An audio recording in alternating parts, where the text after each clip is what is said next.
So over here you can see that I have this image, and this particular image has a bit of directional blur, as you can see right here, where the people are walking from left to right. So this cannot be totally corrected, but what you can actually do is sharpen it out a bit using something called Directional Sharpen. So to do that, I'm going to go around onto the effects menu, and then I'm going to go to the sharpen section. Here you can see that it is not enabled right now because I need to click the image first. So as I click on it and then go to effects right here, then I can go to sharpen, and here you can see that directional sharpen is an option.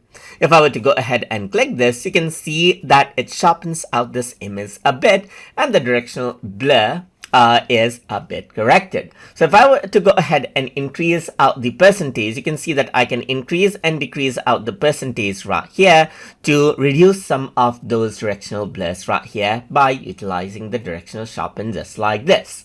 So hope you guys learned something as always. And as always, please like, comment, share, and subscribe.